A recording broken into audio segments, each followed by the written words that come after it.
So thin, it even fits inside one of these envelopes that we've all seen floating around the office. And so let me go ahead and show it to you now. This is the new MacBook Air, and you can get a feel for how thin it is.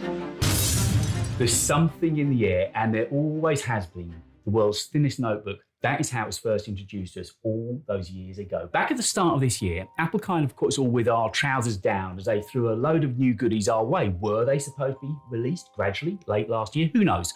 All we do know is, in January, we got a lot. We got the new M2 MacBook Pros in both 14 and 16-inch, a new M2 Mac Mini, and a new full-size HomePod 2. Exciting times, but the flip side of that coin is, what comes next? We know that Apple are within touching distance of finally getting their AR/VR headset out the door, but that push is meaning that there's not much spare manpower right now at HQ. Everything is behind getting that headset out the door, and I mean everything is behind that project. Originally, it seemed as if they were hoping to showcase it at the spring event, but the latest news is suggesting that won't happen, with a release at June's WWDC event more realistic now. So if we do get a spring event at all, what will we get? It looks as if the timeline on the new Macs this year will all be to do with the processors that those Macs are going to use. They seem in no rush at all with the Mac Pro. It's a niche Mac anyway, and although it's important, it's not a big seller. We know that they'll be using the M2 Ultra chip with up to 24 CPU cores, 76 GPU cores, and it'll be able to be loaded up with 192 gigs of memory. But the Mac Pro isn't what we're here to talk about, although you can catch my video on that one just here if you want to. But what we are very much here to chat about is the next MacBook Air. Me and MacBook Airs have a pretty special relationship. This little fella was my first ever Mac, and it was good enough to mean that I never left from working on a Mac from that day on. Last summer, I was one of the first to get this, the M2 MacBook Air. I bought the 8 gig model with the 512 hard drive. I'd already experienced what Apple Silicon was all about with my daily workhorse, the 16-inch M1 Max MacBook Pro, but when the M2 Air came out, I just knew that I needed one. Where possible, I try not to take the MacBook Pro out with me, not only because of the size and the weight, but also how much it costs. It's stupidly expensive, and the thought of anything happening to it makes me just shudder. So if I'm leaving that behind, what do I take out? The MacBook Air, of course, and it's good. It is very good at what it does. Obviously, it can't handle everything. If the video I'm working on is heavy with plugins and effects, then yeah, it's going to struggle. But if I'm doing some easy timeline edits or getting into some light podcast work, then you know what? This MacBook Air is just fine. The only problem I have is the smaller screen size. Working on a video edit on a small screen is tough. Now, if only they had a MacBook Air with a larger screen.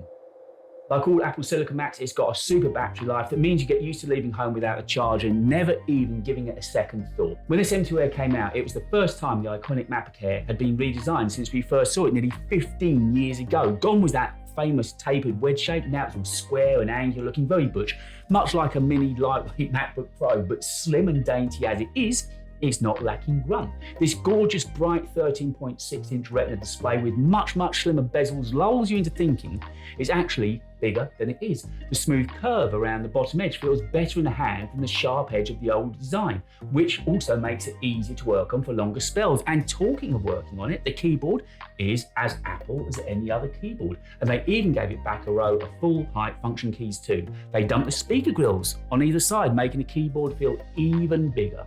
Just like when Steve Jobs first pulled it from that manila envelope, it carries on creating that illusion of being larger than it really is. That has always been the MacBook Air's brief. They gave the Air colours last year too. I got the midnight blue, which, contrary to what others feared months ago, has aged just fine. The fingerprints aren't a big issue at all, and as you can see, after 8 or 9 months of use, it's pretty scratch-free as well. Guess what? It's that time of the video, and this is how much I need your subs. I've come outside in the snow because it's warmer out here than it is in my studio because I can't afford to turn the heating on. Seriously guys, I just want to say thank you. You've been really great to me over the last few weeks. I've asked for subs and you've given them to me. Hopefully I'm creating content that you're enjoying watching. If there's some on the lens, I do apologise, it's real time. Hopefully I'm making that content that you're enjoying watching, and if that's the case, just carry on subbing. Share it as well. If you share it out to people, hopefully they'll find the channel as well. And don't forget, by popping a like on a video just means that YouTube will share this video with more people too. We'll get new viewers and the channel can grow even quicker. I'm nearly at 1,000 subs. It's been a long journey, but you've been with me every step of the way, and that's what makes it so gratifying and so worthwhile. I haven't tried to do it the cheap way. I haven't bought subs. Every one of these is earned.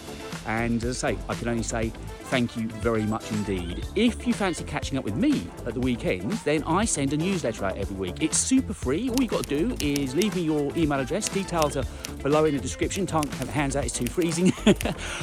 Leave me your details there and I'll send you a video newsletter free of charge. Just chit-chatting and talking about stuff behind the scenes that I can't really talk about on the videos here on the main channel. Don't forget there is also a separate channel as well, Minus 16, the podcast. Every other week, Alex and I sit down and do a podcast together, often with guests. The next podcast is just going to be Alex and I. I'm driving to his studio and we're going to sit side by side to make that next episode of the podcast Minus 16. And if you haven't checked out Alex's channel, you really should. He's a diamond geezer, a lovely guy, and makes great down-to-earth videos, tech videos every week. Alex Gear and Tech. Make sure to check out his quality channel. He's getting up some lovely stuff at the moment, some wonderful edits, really inspirational stuff. So guys, thank you very much indeed. Keep on doing what you're doing, spread the word, let's get this channel to grow. I'm loving coming up with these introductions for you each week, almost like these mini little movies at the start of the videos. I'm really loving it. Hope you enjoyed this week's. Thanks for everything you're doing. I hope to see you back next week. And with that, let's get back to this week's video, looking at what next for MacBook Air. There's plenty of ports on this MacBook Air. The two USB 4 Thunderbolt ports are enough, particularly to get the MagSafe charger port too. The only other port on here is a headphone jack, which, like the MacBook Pro, will work with high impedance headphones that I tend to use a lot anyway. But good as it is, what's next for MacBook Air? Size and power seems to be the answer, but when? We're expecting a new M3 13-inch machine, but also at the same time, for the first time ever, a 15-inch MacBook Air as well. Apple's supply chain has already ramped up production of the all-new 15.5-inch panel for it back in February. Ross Young, who's pretty spot on when it comes to information about these things, well, he confirmed that early this year in some tweets. And if that's the case, you'd have to guess that Apple is pretty close to being able to ship these out the door. A 15-inch MacBook Air would be a perfect size. Even video editing on a slim bezeled 15.5-inch display would then be doable. But where will Apple decide to position this price-wise? My guess is with an i2 cost, they'll probably ship it without a mini LED ProMotion display. But the chip is the big question mark. As of December, Apple's go-to chip manufacturer, TSMC, was already making the new 3nm chips, but whether they'll have enough ready for a spring release across all of the range isn't clear. So, will they save the M3 chip for the 24-inch iMac that's out later this year instead, or will the beautiful, gorgeous little MacBook Air ruin the party and get to use it first?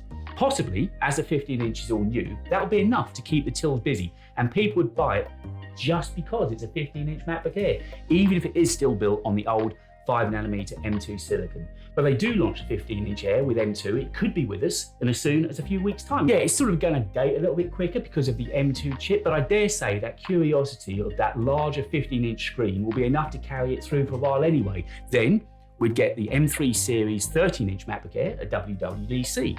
That would be the first time that Mac will have run on the 3nm technology, which is expected to bring yet another step up in performance, which is really more than enough on my M2 MacBook Air, and even more power and efficiency too. Later in the year, that 3nm M3 chip could then also be used in the 24-inch iMac, and by early next year, in the iPad Pro with an OLED screen.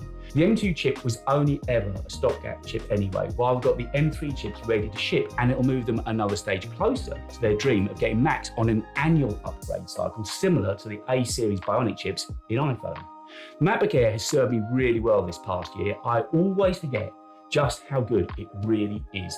You don't even have to make excuses for it and say, for its size, it's just good. End of. It's easy for me to think that everyone is video or audio editing on their rigs every day, but in reality, I know that's not the case. If you dabble in a little bit of content creation, but mainly use your Mac for emailing, surfing, general admin work, MacBook Air would honestly be a great and affordable machine for you. M2 or the new M3s that are coming out. The MacBook Air is kind of like the VW Beetle, a Mac for the people, and it's already good. It's really good, good enough to do pretty much anything. So if they're sensible with the price, a 15-inch MacBook Air with an even larger Retina display to work on sounds like a dream machine. Would you be behind the idea of a 15-inch Air? Would you buy one?